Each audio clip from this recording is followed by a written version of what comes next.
Imagine करो एक बहुत बड़ी एंशिएंट वेसल जिसे द शिप ऑफ थीसियस कहा जाता है। कई सालों बाद इस शिप की लकड़ियाँ सड़ने लगी तो एक एक करके इन्हें बदल दिया गया और एक दिन हर एक लकड़ी, हर एक हिस्सा इस शिप का बदल दिया गया। तो अब सवाल ये है कि क्या ये अभी भी शिप ऑफ थीसियस है या फिर नहीं। सो गाइस, आज मैं इसी फिलोसॉफिकल पैराडॉक्स के बारे में बात करूंगा। So this is Ash and welcome to Ash TV. इस थॉट एक्सपेरिमेंट ने कई फिलोसोफर्स को सोचने पर मजबूर करा है और ये सिर्फ शिप्स के बारे में नहीं बल्कि आइडेंटिटी, चेंज और यहाँ तक कि हमारे बारे में है।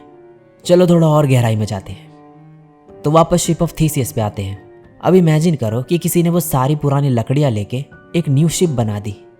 अब हमारे पास दो शिप्स हैं, पहली वो जो एंटायरली न्यू पार्ट से बनाई है और दूसरी वो जो ओरिजिनल पार्ट से दोबारा बनाई गई। तो अब ट्रू शिप ऑफ थीसियस कौन सी है, या फिर दोनों सेम है? और इस चीज़ से एक बात निकल कर आती है कि किसी चीज़ को वो क्या चीज़ है जो सेम बनाती है टाइम के साथ। चलो अब हमारी बात कर लेते हैं। हमारी बॉडी 7 से 10 सालों में ज़्यादातर सेल्स रिप्लेस कर देती है। हमारी मेमोरीज इवॉल्व होती हैं, कुछ फेड हो जाती हैं और कुछ एंटायरली चेंज हो जाती है। फिर भी हम खुद को हम ही कहते हैं। कोई ये नहीं कहता कि मैं कोई और बन चुका हूँ। तो क्या आप भी शिप ऑफ थीसियस की तरह हो? अगर आपका हर पार्ट चेंज हो जाए तो क्या कुछ होगा जो आपको आप बनाएगा?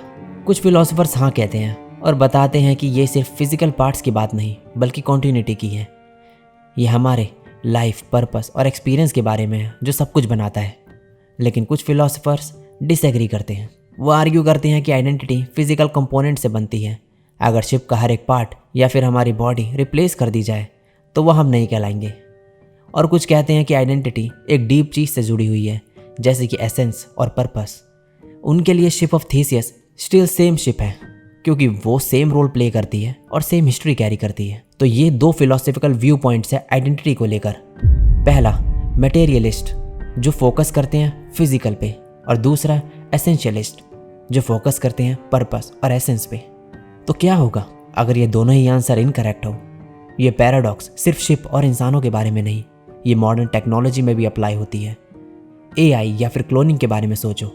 अगर तुम अपनी जैसी आइडेंटिकल कॉपी बना दो जिसमें तुम्हारी सारी मेमोरीज और पर्सनैलिटी हो तो क्या वो कॉपी तुम होगी? और ऑब्जेक्ट्स का क्या, जैसे कि बाइक्स, कंप्यूटर्स, अगर तुम सभी पार्ट्स उनके रिप्लेस कर दो तो क्या वो सेम मशीन रहेगी? ये सवाल हमें अपनी ज़िंदगी में भी सोचने पर मजबूर करता है। क्या हम वही इंसान हैं जो बचपन में थे या फिर बदल कर कोई नई इंसान बन गए हैं? शायद शिप ऑफ थीसियस हमें यही सिखाने की कोशिश कर रहा है कि आइडेंटिटी फिक्स्ड नहीं बल्कि फ्लूइड है। ये एक प्रोसेस है, ना कि एक डेस्टिनेशन। कुछ फिलॉसफीज जैसे कि बुद्धिज्म और डीप में जाते हैं। वो बताते हैं कि कोई फिक्स्ड सेल्फ नहीं होता, सब कुछ बदलता रहता है और फिक्स्ड सेल्फ सिर्फ एक इल्यूजन है। और शायद ये ठीक भी है। मे बी आइडेंटिटी एक फिक्स्ड आंसर ढूंढने के बारे में नहीं बल्कि चेंजेस की जर्नी को एम्ब्रेस करने के बारे में है। तो अब मेरा क्वेश्चन आपसे ये है कि अगर आपके बारे में सब कुछ चेंज होता है, आपकी बॉडी, आपका माइंड, आपकी मेमोरीज, तो क्या आप फिर भी आप रहोगे या फिर शिप ऑफ थीसियस की तरह आप भी हर पल नए बनते जा रहे हैं? Let me know in the comments. तो आज के लिए बस इतना ही। वीडियो अच्छी लगी हो तो लाइक कर देना और शेयर कर देना और चैनल पर पहली बार आए हो तो सब्सक्राइब कर देना। मिलता हूँ किसी और दिन किसी और इंटरेस्टिंग वीडियो के साथ। तब तक के लिए सायोनारा और